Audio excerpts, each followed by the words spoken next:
Good evening, I'm Raúl Mas and welcome to MÁS CON MAS, here broadcasting from the studios of Cachita Universal Studios in Miami, Florida, and broadcast on ENTV USA. Thank you for being with us again on this program. I'm here with my co-host, Andres Albuquerque, and we've got another good show lined up for you this evening. But first I want to talk a little bit to Andres about what's been going on these last week or so in terms of the major news in the economy and what he considers to be the principal topics that are out there. Okay, number one, we have never gone below 24,000. I'm talking about the Dow Jones Industrial Average. We went up to 29 something at the peak back in February, early February. Then we plummeted down. Everybody thought it was going to be a bloodbath, and somehow it was up to a point. But after a couple of weeks, we sort of stabilized on a plateau.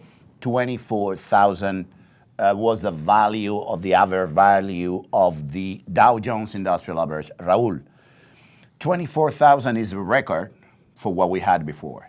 The fact that we have this pandemic and we're still on 24,000, it means that the fundamentals of this economy are so strong that even the investors that are usually very scared are trusting what we're going to do. Actually, the government was decisive, was firm, was swift, took the measures that needed to be taken. It remains to be seen how we're going to pay for it. But for now, the aid had to be issued, the money had to be printed, and I think it was so swift that somehow the investors trust what is going to happen in the future. I don't know what you think about it.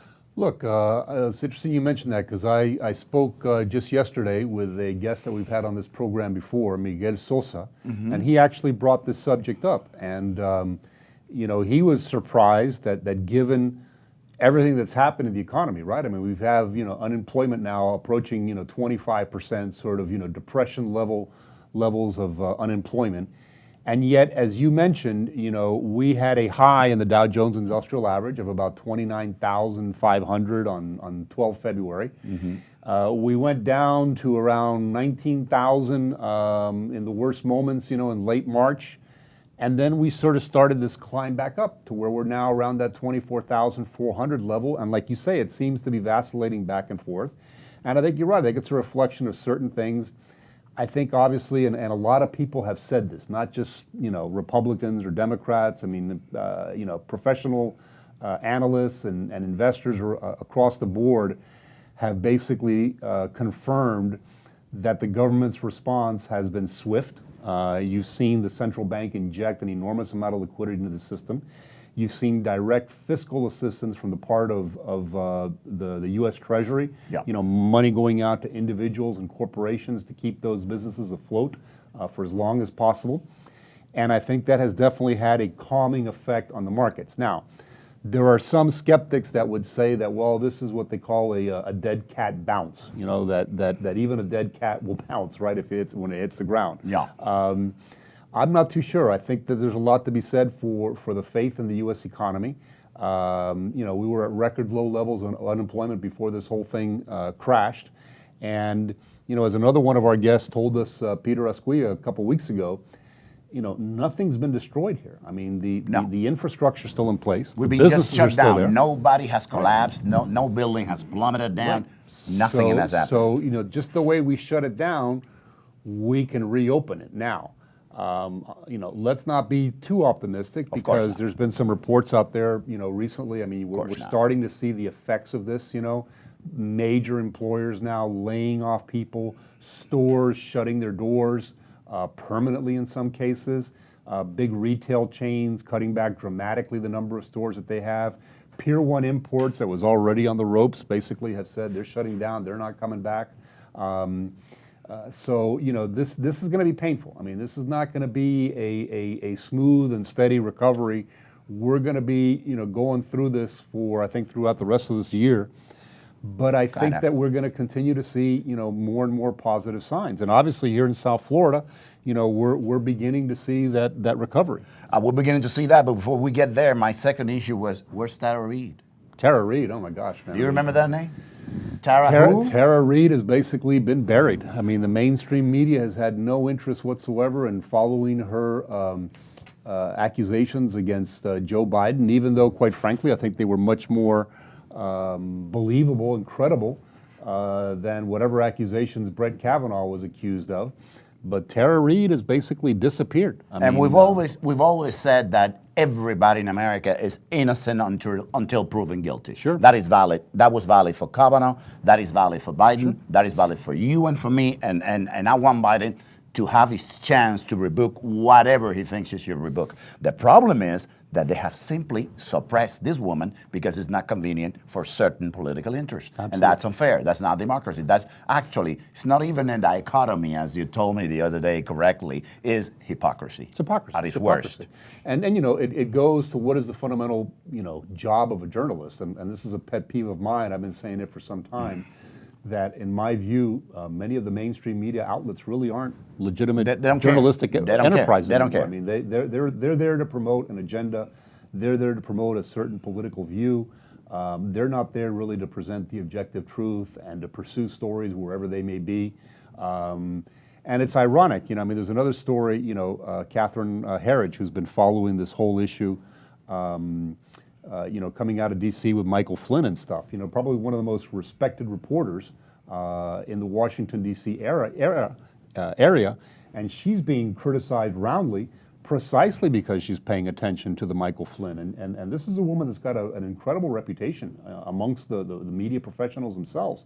And yet, you know, certain elements of that mainstream media are now attacking her because she's following a story that is not conducive to their particular view of the world. They're not journalists anymore, they're just militants. Now, another point I have here is Miami Beach will reopen and the hotels will be reopened, are they? Yeah, They're sure. reopened? I read this morning that the Miami Beach Commission basically approved the reopening of the beaches and the hotels. Okay, I have a question for you. Who's gonna go to the hotels? Well, listen, I don't know. I was surprised that Mickey Arison opened up his cruise lines, or was going to open up his cruise lines on August 1st. And as we discussed recently, there's some bookings. There's bookings. So there's some listen, bookings. I think there'll be demand. I mean, you know, the market will adjust. I mean, the prices of the hotels, the room rates might go down. Will the airports be open for people coming out? Because the hotels are for people that are not from Miami. Correct. So we have to have people coming in, especially we have to have people coming from Latin America, from Canada, and from Europe. Right. Otherwise, it's too late in the year for Canadians. Canadians love to have the summer in Canada because Canada is beautiful in the summer. So we're not going to have the Canadians. The Europeans are striving. The economy is killed, so probably they don't have the money to come. Latin Americans, if we allow them here, they maybe won't have the money to come. So who is going to be in those rooms? Well, listen, I mean, I think you're going to see some hopefully some domestic travel. I mean, I know a lot of the domestic airlines are already making plans to reopen. They've got their, you know, segregated seating areas and stuff, you know, with one seat empty in between. But that's the big question mark, and it gets back to, you know, exactly how quickly are we going to recover from this sort of shutdown that we've had here for 2 months. I think it'll be faster than not.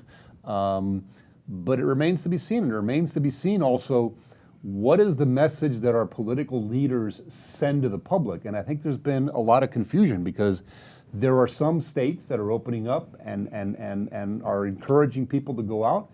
And quite frankly, there's a few states that are out there where the governors have taken the attitude that, you know, if you go out on the street, we're going to arrest you. Yeah. And that does not inspire confidence in anybody, you know, to go out and get back into the business. There's too much mudslinging and much division, and that makes it worse for everybody. One of the things we want to talk about in the program today is that the impact that, you know, the shutdown has had on businesses, and also what's going to happen now with the recovery. So, you know, one of the guests that we have on this program is going to be Mitch Kaplan, who is the founder and owner of Books and Books, one of the most prominent small businesses here in the Miami area. Mm-hmm. And look forward to talking to him. And in fact, I think we've got him on the line right now. So let's go to Mitch and ask him those questions about you know, how he's doing, how the economy affected him.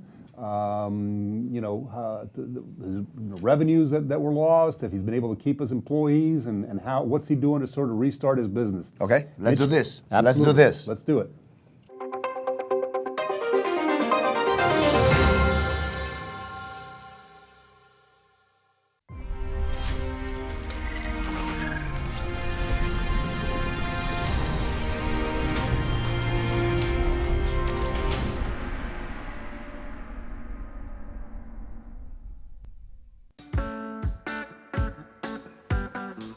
Our NTV USA platform has its own smartphone applications. If you're operating on Android, please make sure to go to the Play Store, search up NTV USA, hit download and install. If you're operating on iPhone or any other kind of iOS operating system, please go to the App Store, search up NTV USA, hit download and install. It's simple, it's easy, but most of all, it's comfortable. There, you'll find notifications to all of our programming so that you can follow us and keep up with all of our shows. And every single announcement that we make here at NTV USA, under every single program, you'll find a link that with a single click will take you directly to the smartphone applications. So what are you waiting for? Enjoy our programming. Stay tuned, stay connected, enjoy a nice cup of coffee. And remember, con una vista, basta. Super Greens is a one-of-a-kind blend that's loaded with hard-to-find nutrient-dense superfoods. We've used what we've learned from our more than 20 years working with mineral-based nutrition to create one of the healthiest, plant-based nutritional products available. Each superfood was carefully selected so that it complements and enhances the others, helping to maximize Super Greens' nutritional power. Next, we added a specialized fermentation technique to increase the bioavailability of each superfood. Finally, we put in powerful probiotics and enzymes for added digestive support to give you jam-packed nutritional support. Youngevity Super Greens, the highly alkalinizing super supplement that helps balance your body. It's the superfood-powered way to get more organic fruits and veggies in your day, all in just one scoop. Check with your Youngevity distributor to learn more. Cardio Beats from Youngevity supports a healthy cardiovascular system and helps supply the nutrients your body needs to support better physical endurance. Your capacity to last a little longer is largely based on how well your cardiovascular system expends oxygen and circulates blood through your body. Cardio Beats helps combat the oxidative stress caused by physical activity by supplying you with key nutrients that support your cardiovascular system. These nutrients have also been shown to help improve endurance. Cardio Beats starts with organic beets, a rich source of nitrates to support healthy blood flow and oxygen transport.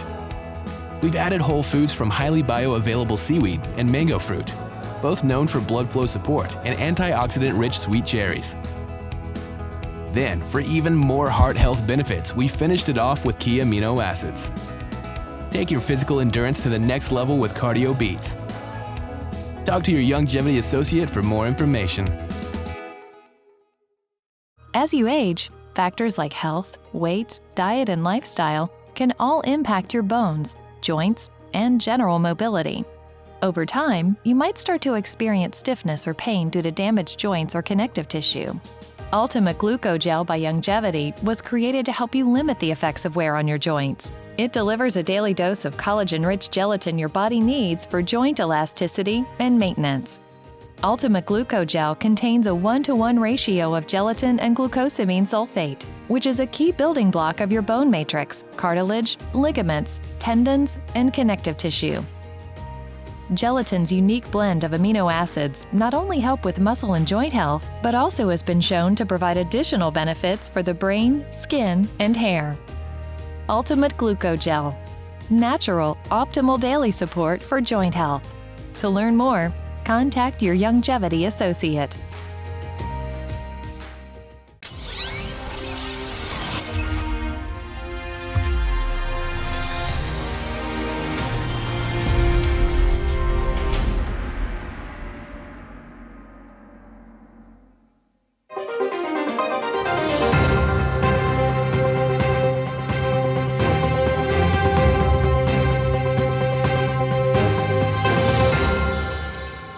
Welcome back to MÁS CON MAS. We have with us now Mitch Kaplan, the founder and owner of Books and Books, perhaps one of the most successful businesses in South Florida, an independent bookstore that has managed to take on the likes of Borders and Barnes and Noble and survive, and even taken on the giant of Amazon and survive. Mitch, I imagine it's got to be pretty tough after having fought those battles and won those battles to be set back on your heels by, in essence, a pandemic. How's it been for you? Tell us about the business, how it's been affected, and how you plan to recover. Well, first of all, I want to thank you for having me on your show. I really appreciate it. And thank you for that very kind introduction.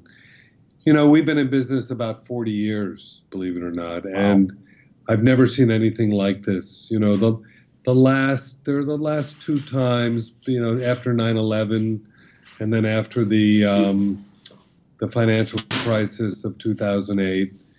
But this is far worse in terms of the way it's impacted our business than either of those two things. We have 6 stores in the South Florida area. They're all closed right now as we speak, and they've been closed since I think it was March 17th or March 16th. So we've been closed now for at least a couple of months, and it's been hard. I mean, really hard.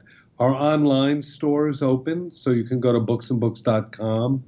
But even with the online sales and the incredible support that we've gotten from the community, our business is still down about 80%. Wow. We have about 80 employees. When the pandemic struck, we had to furlough probably about 80% of them. Fortunately, we were able to get some of the Paycheck Protection Plan money. Mm-hmm. But, you know, it was kind of a rush job, the way it was put together. And I think, you know, it's not the most effective use in order to keep our business going, because what it really did is, and I was happy for it to have done it, but it took the place of unemployment insurance more than anything else. Mm-hmm. So we were able to pay employees, but we were closed. So we were paying employees who really weren't working, which is fine because they needed that. They weren't able to get through the unemployment lines. So we were able to keep our employees, you know, having some money. We still have a couple of weeks left of it, and we're still closed. We're hoping to open gradually over the next few days, or at least within the week. And so we'll be able to keep our employees there. But in all of the modeling that I've done, I just don't think we're going to get up to speed in terms of where our business was. Mitch, you know, one of the things that strikes me is, you know, I was in Walmart the other day, you know, and Walmart is pretty damn busy. I mean, there's a lot of people going to Walmart to do their shopping and stuff. And I frequent your store in Coral Gables, and I think even at its busiest moments, you know, there was plenty of sort of social distancing between people, right? Because everybody's sort of busy in their respective section looking at the books they like. You know, nobody's congregating unless you're sort of in the little cafeteria area. Everybody's just kind of doing their own thing. It would seem to me it'd be a lot easier for you to social distance than Walmart, for Christ's sakes. Well, actually, it could be, but the economics of our business is such that, you know that we do over 400 events a year. Sure, that's true. That's true. And on Friday and Saturday nights, we do music in the courtyard. Right. So I like to say that our business has a kind of pre-existing condition. And what is that pre-existing condition? Well, it's about congregating. It's about bringing people together. And that's just what the virus doesn't want to happen. And so, and also a lot of our customers are older. Just that happens to be the truth of the reading community. So, you know, I think when we open, we'll be getting some business back, but we're not going to be able to do the author events where we have 300 people coming out for an author. We're doing that online. We're trying to do some of that virtually, but when you don't get them in the store, it changes the dynamic of, oh, look at that book. You know, I didn't know that was out. So it's going to change the nature of what we do. The thing about Walmart and Costco and all that, they're so large and they've been open, and the online world, people, unfortunately, this has accelerated a lot of what was happening in our culture dealing with retail anyway. You know, the idea of things shifting to online. So more and more people now are more comfortable buying things online. Walmart has an online presence as well as having a physical presence. So the online world is growing, and I think your neighborhood stores are going to suffer. Not only bookstores, but any small business. I heard something on television the other night, which just really scared me. It was by Andrew Zimerman, who's, on television. He's kind of a restaurant expert. He said, unless there is an additional round of serious help for restaurants, he predicts almost 60 to 80% of restaurants going out of business. I mean, that's pretty astounding. That's something, Mitch, that's something I wanted to talk about. Because a part of your business is, as you mentioned, gathering of people, having a little drink. The restaurants have adopted several measures like distancing, less tables, less patrons in. Could you work something out similar to what the restaurants did? Oh, yeah, I think we could. I think the issue is that we could do all of that stuff. We could do it all. But the issue is you still have to pay rent.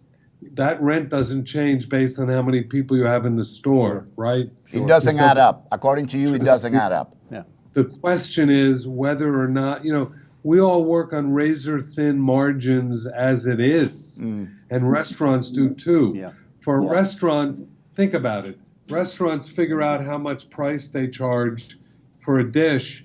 You wouldn't go in if they doubled the price, right? Right. Which if they have half the customers, in order to do the same kind of revenue, they would have to double their prices. Yeah. So it's not a question of whether we can do it. I know we can do it, but it's a question of whether it economically works. That becomes what the issue is. What would you as a small business owner like to see if there was another round of assistance? What would you like to see, and in what form would you like to see it? Really glad you asked that. There's a couple of European models that are being looked at by the government, and there's a bipartisan bill that's working its way through the House and the Senate. And the bill basically says that what we're going to do is keep people's payrolls together by giving grants to businesses directly, not through banks, but by directly giving it to them for use with their employees, without there being an 8-week window. The PPP only allowed an 8-week window. Right. You had to use it all within 8 weeks. So if you got it 2 months ago, the 8 weeks are over. Sure. And then what do? You're still closed, right?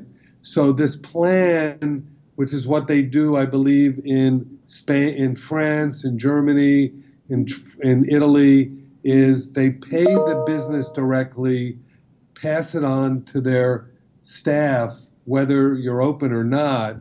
And then when you're ready to open, you can then bring in your staff no matter when that time becomes feasible. Sure. You know what I mean? Sure. So that's one of the plans that I look at that looks pretty Listen, man, interesting. if there's anybody in South Florida who's been hardworking, who's made an incredibly successful business, it's Mitch Kaplan. You're not prone to look for handouts. So I think your kind of business that has brought enormous visibility to this community, has created some 80-some jobs, and really contributed to the culture of South Florida. I think it's essential that we keep businesses like yours open. Thank you. And I have to say that Books and Books will always be here. So I'm not afraid that we're going to go out of business. We will be here. You're not going anywhere. That's the spirit, Mitch. Thank you so much for being on our program. We wish you the best.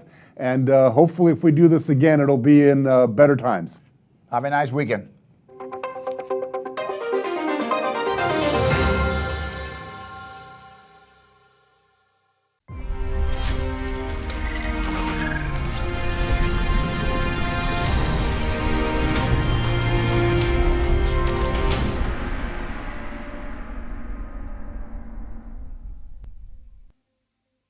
A strong heart is a happy heart. Your body's systems depend on a healthy cardiovascular system to thrive.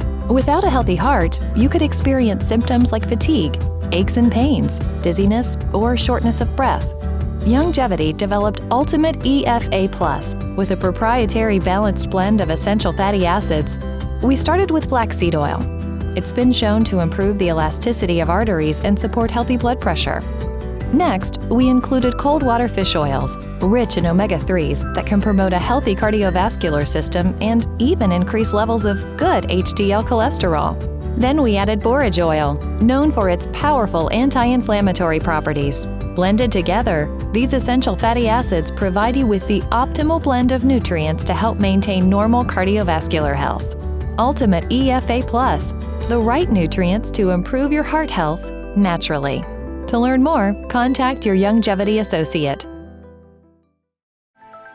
More and more healthcare professionals and people seeking alternative and natural health treatments are turning to hemp-based products because of the growing body of research supporting its benefits. Youngevity has leveraged our years of natural plant-based nutritional research to introduce 3 new products. Hemp FX Soothe helps support muscles and joints by enhancing a healthy immune response and reducing free radical stress. For optimal results, it contains our hemp-derived CBD plus the powerful antioxidant glutathione. Hemp FX Relax helps ease the mind and the body for a deep and restful sleep. We combined our hemp-derived CBD with melatonin to help support your best night's sleep. To help support positive energy for your mind and your mood, we created Hemp FX Uplift. In combination with St. John's wort and a specialized set of terpenes and cannabinoid enhancers. To learn more about Hemp FX, contact your Youngevity distributor or visit hempfx.com. Super Greens is a one-of-a-kind blend that's loaded with hard-to-find nutrient-dense superfoods. We've used what we've learned from our more than 20 years working with mineral-based nutrition to create one of the healthiest, plant-based nutritional products available. Each superfood was carefully selected so that it complements and enhances the others, helping to maximize Super Green's nutritional power. Next, we added a specialized fermentation technique to increase the bioavailability of each superfood. Finally, we put in powerful probiotics and enzymes for added digestive support to give you jam-packed nutritional support. Youngevity Super Greens, the highly alkalinizing super supplement that helps balance your body. It's the superfood-powered way to get more organic fruits and veggies in your day, all in just one scoop. Check with your Youngevity distributor to learn more.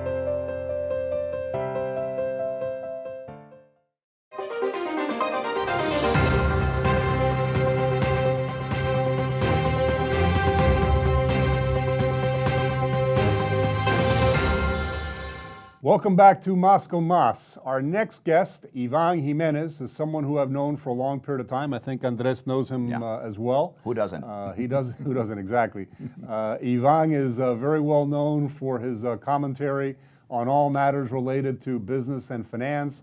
He's the Chief Financial Officer of Busqueros.com, former Wall Street executive, investment banker, entrepreneur, and The works, absolutely. The works. We're pleased to have Ivan on our program.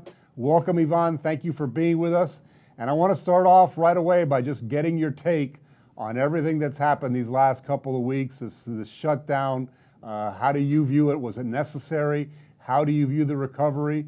And give us a little bit of your outlook for the U.S. economy to start with, and then we'll work our way from there. Sure. So the best way to put it is it's as if you were to go on tea time and you had a teacup and they served you with a fire hose.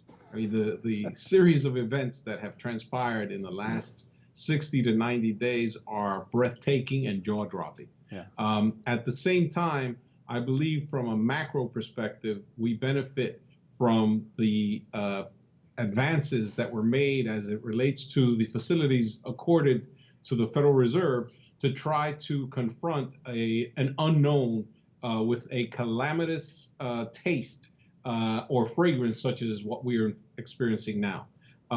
So what have we encountered? We've encountered a scenario where, in essence, everyone and every sector of society, productive or passive, was told to stay home.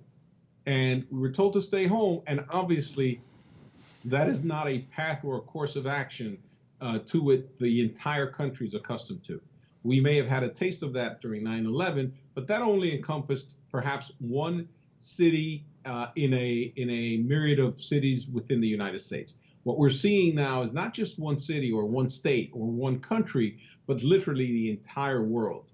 So what I think needs to happen is we need to all take it into account and understand that this is a pandemic which will trigger an economic event like no other we've lived in our lifetime.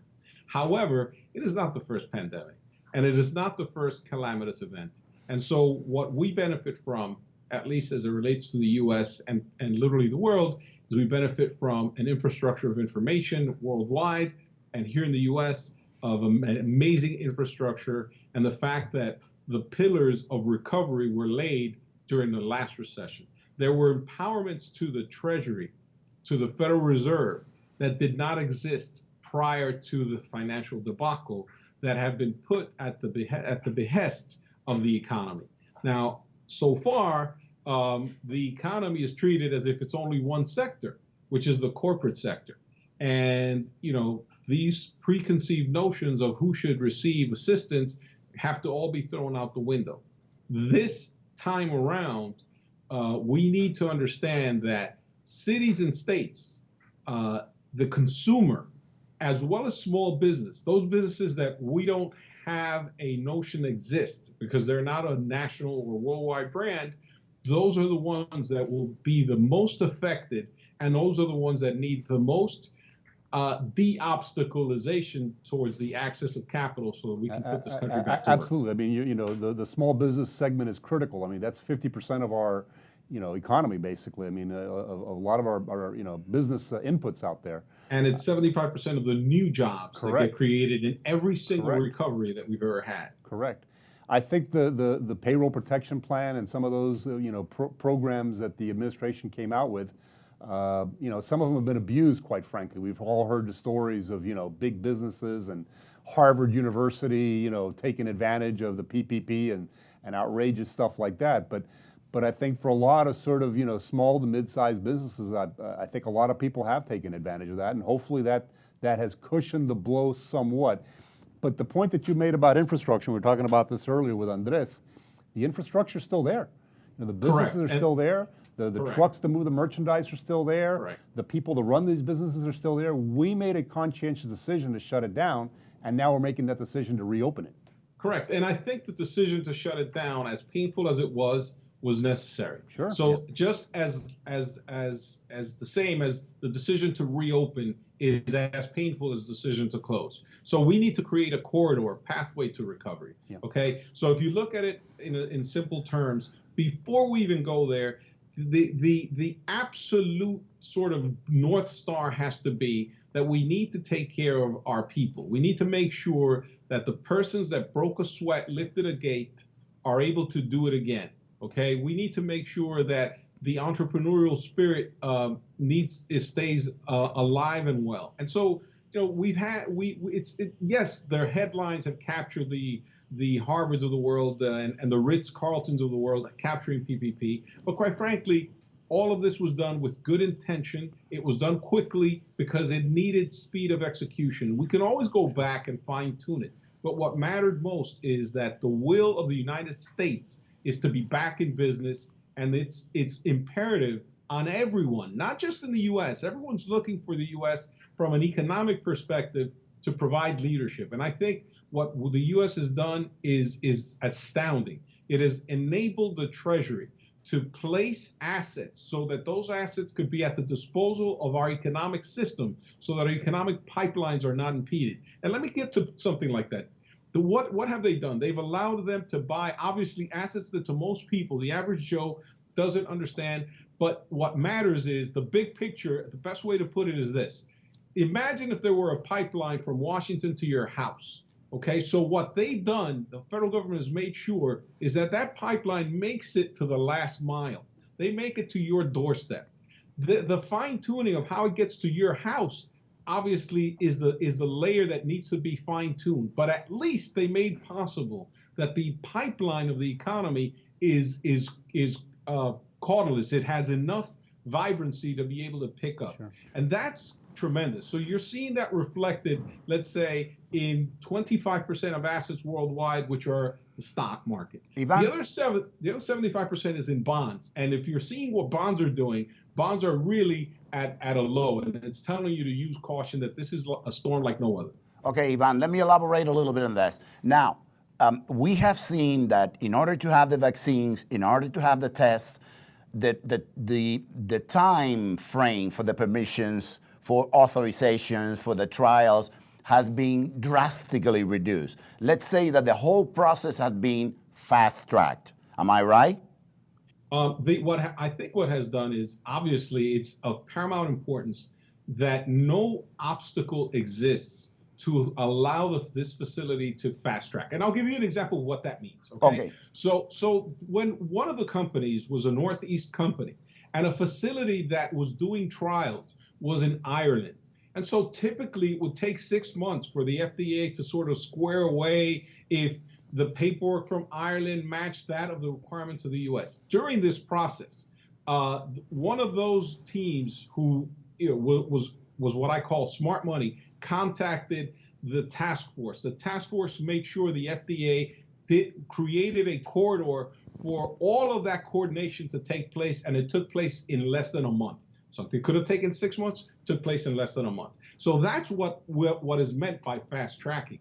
The other thing is, it's important to note that a medicine, you need to try, there's not just efficacy, but then you have to look at the repercussions of the same. So they're making sure that any requirement that will impede for the product to be able to be applied, that if it's a regulatory let's call it non-toxicity, something that doesn't actually harm the human being, that they make sure that they take that off the table. Because there are a lot of requirements with due reason. You have to take into account, in the US, before you launch a medicine, it has to be tried on all of the ethnic groups before it gets approved by the FDA. Okay. You have to have dosages. So what they've done is they've said, look, for now, let's just make sure on a human being this thing works and it doesn't kill them. And as long as it saves their life, let's make sure we make it available to people as soon as possible. Okay, would it be fair to say that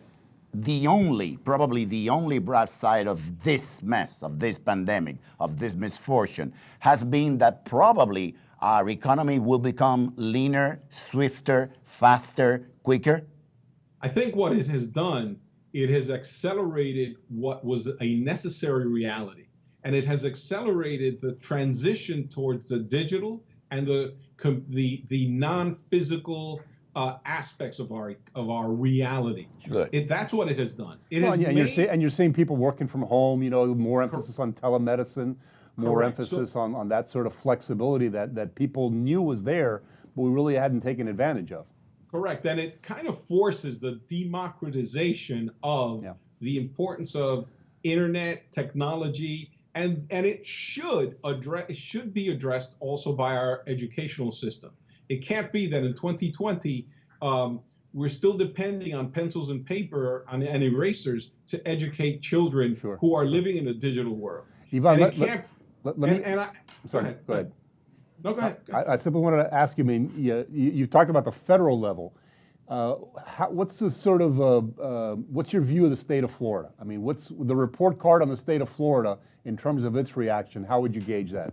So the state of Florida has it should be in remedial. It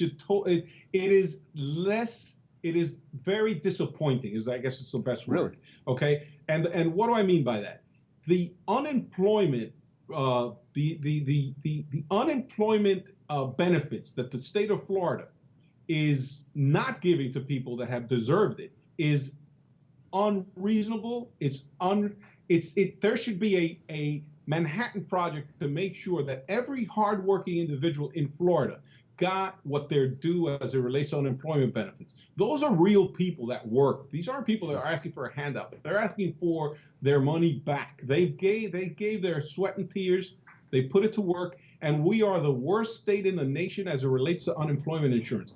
Those are human beings with families that all they ask for is that they get what they are due, and that is unpardonable. That should be something where, all bets are off. We should be taking care of these people. Every unemployed person, 1.4 million unemployed Floridians, deserve to get unemployment benefits so that they don't have to stand on bread lines. It's unpardonable that we use state-of-the-art technology to ask for their money, but we don't use state-of-the-art technology to give them their money back. Yeah. So I don't see them asking the Pony Express to go get unemployment benefits from their employer. Right. But when it comes time for them to get the benefits in to these families and households, Sure. all of a sudden we're using 1960 technology. Right. Come on. Yeah, There's absolutely. no excuse. Absolutely. That's Listen, my position. So until we understand that the consumer is an important component of that sector, then we got ourselves a winner. And however, that being said, I guess the spirit of the state of Florida and the people of Florida and the governor and the elected officials, the spirit is still to do things the same.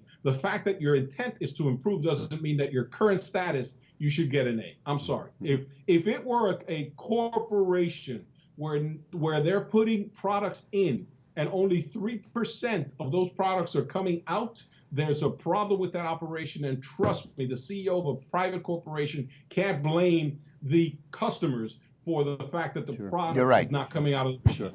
A subject near and dear to your heart, Latin America. And you're Absolutely. the CFO of Busqueros.com, a Latin American job site, as I understand it, correct?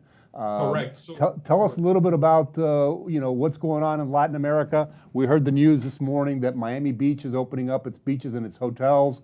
Our economy in South Florida is literally tied at the hip with Latin America. How do you see that unfolding in the weeks and months to come? I mean, is Latin America, I know some countries are in tough shape down there. What's going to happen? Correct. So you have the sort of like the big four, the big three, but then you have, which are the Mexicos, the Brazils, Argentinas, as they represent, Colombia's, they represent large demographics and large growth. Each one of them has their own sort of dynamic, but the underlying current is they've all been disaffected by the coronavirus. That being said, I believe that the ones that will help the small, medium-sized businesses, the ones that will help the banking systems, the one that will understand that you cannot tax your way out of a pandemic, will be the ones that will succeed. And what we're seeing, and the good news is that most of these economies, the biggest job sector in these economies are the self-employed individuals. Latin America has one of the highest rates of self-employed individuals in the world, and particularly on this continent. So greater than 50% of the jobs in all of Latin America, more than 50%, and each country has a different dynamic, are self-employed individuals who go out of their homes every day and look for the bread and sustenance of their family. So obviously those folks who are told to stay home are being disaffected. Once this is over, the good news is many of them have been forced to sort of digitalize and use digital assets a little bit more. We've seen, for example, in countries like Costa Rica, they have one of the highest cellular penetration rates. There's on average, 3 cell phones per individual. Ditto to Colombia. In Peru, has one of the highest penetration rates on the internet. Now, obviously, what needs to happen in these countries is that there needs to be a corridor for development. So Busqueros, what we do is we're a job portal. Our MO, our mission is that the best social program on the planet is a private sector job. And the best way to have a job in this environment, no matter where you are, is to sharpen your act, sharpen your skills. So we create an opportunity for people to do that. And that's what I think is the solution for Latin America. And how it relates to us is this. So the only way that you have sort of inelastic demand and growth in any economy since Adam Smith is through mining and agriculture. And in Latin America, you have economies like Brazil that are now dealing with the coronavirus surge in their country and at an unprecedented level. But obviously, they are a giant. So is Argentina. Venezuela, we all know, has been sleeping. Central America, through this pandemic, has been, let's call it, okay. And Mexico has been on hold. Once this is over, I will bet that as long as the World Bank steps in and the IMF, which is what they were supposed to do, that's what they're for. They were created after World War II to reconstruct the world that had been ravaged by World War II. This is bigger than World War II economically. Yeah. And so what should happen is they should inject capital, make sure it gets to as fast as possible into these economies. And I will bet on Latin America because of the thrust that and the fact that it's a net young population. Latin America, the biggest sector of the population is under 35, 40 years old. That bodes well for an economy that can grow in a digital era. They have more millennials and the highest concentration of millennials, barring ex-Asia, than anywhere else on the planet. And you can bet your Oreos that the economy in Latin America leave it there. will do well. Yeah, we got to leave it there, Ivan, but thank you. I hope the energy of that youth in Latin America gets us out of this. Thank you for joining us. Always appreciate your insights. And busqueros.com, we'll be looking for it. Thank you again, Ivan. Thank you, Ivan.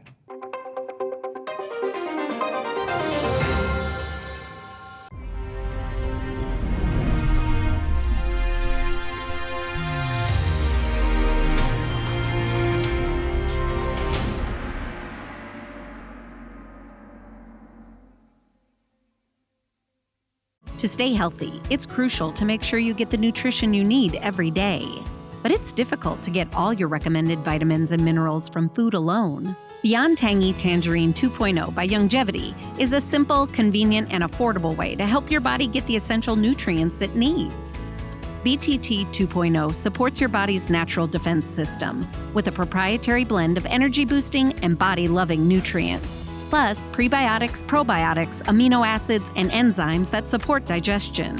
But to get the most benefit and value from any multivitamin, your body must be able to break down the nutrients so you can fully absorb them. Beyond Tangy Tangerine 2.0 was specially formulated with synergizing cofactors to ensure you get maximum nutrient absorption. Beyond Tangy Tangerine 2.0 is the easiest way to give your body the balance and complete daily vitamin mineral supplement it needs. To learn more, contact your Longevity associate. Cardio Beats from Longevity supports a healthy cardiovascular system and helps supply the nutrients your body needs to support better physical endurance. Your capacity to last a little longer is largely based on how well your cardiovascular system expends oxygen and circulates blood through your body. Cardio Beats helps combat the oxidative stress caused by physical activity by supplying you with key nutrients that support your cardiovascular system. These nutrients have also been shown to help improve endurance. Cardio Beats starts with organic beets, a rich source of nitrates to support healthy blood flow and oxygen transport.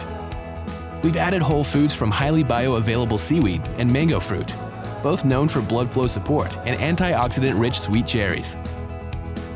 Then, for even more heart health benefits, we finished it off with key amino acids. Take your physical endurance to the next level with Cardio Beats. Talk to your Longevity associate for more information. As you age, factors like health, weight, diet, and lifestyle can all impact your bones, joints, and general mobility. Over time, you might start to experience stiffness or pain due to damaged joints or connective tissue. Ultimate Glucogel by Longevity was created to help you limit the effects of wear on your joints. It delivers a daily dose of collagen-rich gelatin your body needs for joint elasticity and maintenance. Ultimate Glucogel contains a 1-to-1 ratio of gelatin and glucosamine sulfate, which is a key building block of your bone matrix, cartilage, ligaments, tendons, and connective tissue. Gelatin's unique blend of amino acids not only help with muscle and joint health, but also has been shown to provide additional benefits for the brain, skin, and hair. Ultimate Glucogel. Natural, optimal daily support for joint health. To learn more, contact your Longevity associate.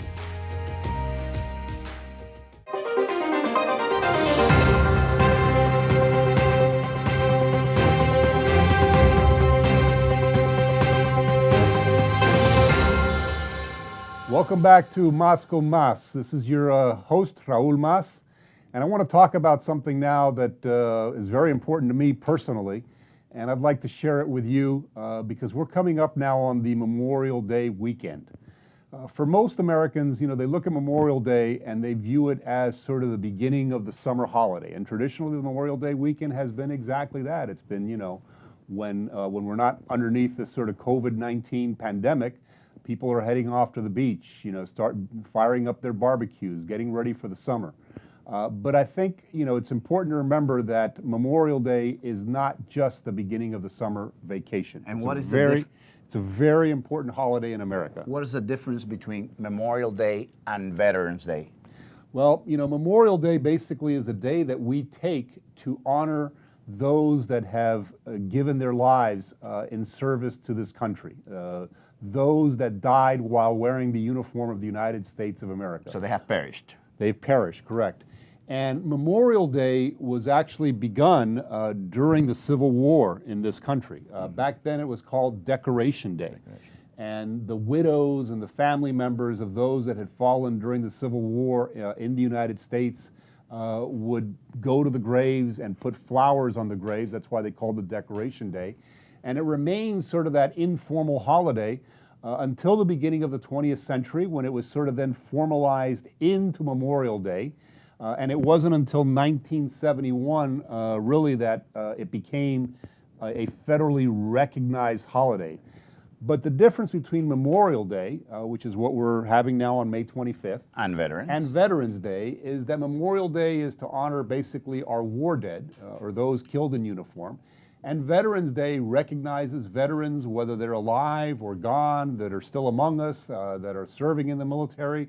So it's a holiday. Veterans Day basically being on November 11th was started at the end of the First World War, which ended at the 11th hour of the 11th day of the 11th month in 1919, I believe it was. That was the end of World War I. But Memorial Day is to honor our war dead. And that's basically when people go out to the cemeteries to lay flowers on the graves of the fallen. And I want to take some time out to talk about some people that I think about on Memorial Day. And I want to start, quite frankly, with a member of our family. And his name is Eduardo Casañas Diaz. We're going to show some photographs of Eduardo here as we talk about him. Eduardo Casañas Diaz was killed in combat in Vietnam on January 7th, 1967.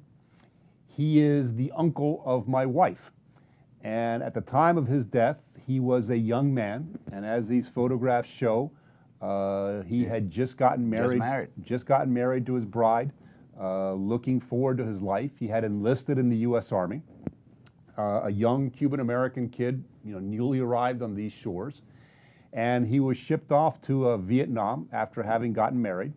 He was a cavalry scout in Vietnam, and was killed, unfortunately, in a landmine in Vietnam. And you'll see some other photographs here that basically show when his newlywed wife saw him again, and that was basically in a casket when he came back to the United States, having been killed by a landmine in the Iron Triangle region of Vietnam. Yeah. Eduardo Casañas Diaz, our family always remembers him and thinks about him on Memorial Day. We've been to his gravesite. He's buried here in Fort Lauderdale, always trying to remember Eduardo on Memorial Day. The other person I want to talk about, because these are individuals that basically sort of, if you think about the individuals that I'm talking about, they're representative of our community. Yeah, they are. The other individual that I want to talk about is a young man named Juan Sebastián Restrepo. Juan Sebastián Restrepo was killed on July 22nd, 2007, 13 years ago. He died in the Korengal Valley of Afghanistan, in probably one of the most brutal areas of Afghanistan at that period of time. And Juan Sebastián Restrepo grew up right here in Pembroke Pines, in South Florida. I had the opportunity to meet his mom, Marcela, his grandmother, and members of his family. If that name, Restrepo, sounds familiar to you, Colombian? It's not just because it's a Colombian name, but a very well-known journalist by the name of Sebastian Junger produced a film by National Geographic, a documentary film called Restrepo. And the reason the film is called Restrepo is because it follows the activities of the unit that he was attached to in the Korengal Valley. And Restrepo was the team's medic and was basically shot early on in their deployment. Yeah. And Sebastian Junger, who produced that film, decided to name it Restrepo because it was such a shock to the soldiers that their medic had been killed early on, that they actually named the fire base that they were at in Afghanistan. They named it, Restrepo, and so the film itself was also called Restrepo. If you haven't seen that documentary, I encourage you to see it. It is absolutely phenomenal. National Geographic did a great job with that documentary. Very much worth your time to see. The last person that I want to talk to you about is another member of our community here, and his name is David Johnson. David grew up in Miami Gardens, right here in our community. He enlisted in the Army fresh out of high school, decided to become a motor transport officer, or motor transport enlisted individual. Did exceptionally well during his basic training and afterwards, and went to the 82nd Airborne at Fort Bragg and did very well there, and eventually became assigned to some special forces units that were operating out of Fort Bragg. And he deployed to Africa in 2007. He went to Niger and unfortunately was killed by terrorists in Niger. Ambushed. Some of you, in an ambush, some of you may remember that. And some of you may also remember that very touching photograph. I think we'll show some here of David Johnson, who he was. And one photograph in particular that you'll see there, his young wife, Maisha, crying on his casket when it was returned to the United States. A very sad moment for us here in South Florida, seeing this young man who had grown up here in the shadow of the football stadium right there in Miami Gardens, and unfortunately having lost him at such a young age. He fought very valiantly up until the very end. A lot of people don't realize. He died a hero. He died a hero. He fought to the bitter end, and that's not been given enough recognition in my mind. But a genuine hero, as was Juan Sebastián Restrepo in Afghanistan, as was Eduardo Casañas Diaz in Vietnam. These are just some names. There's countless names that are out there. And I would like to underscore, I can't stress strong enough, 2 Hispanics, 1 African American, which shows the unity in the fabric of our wonderful nation. Absolutely. Blacks and Latinos have served honorably in the armed forces for decades. And this is just another example of that service and sacrifice. I want to end this segment with a message from the Chief of Staff of the United States Army, General James McConville. I've had the pleasure of meeting him, an outstanding Army aviator. He's left us with a message for Memorial Day, and I hope you enjoy it.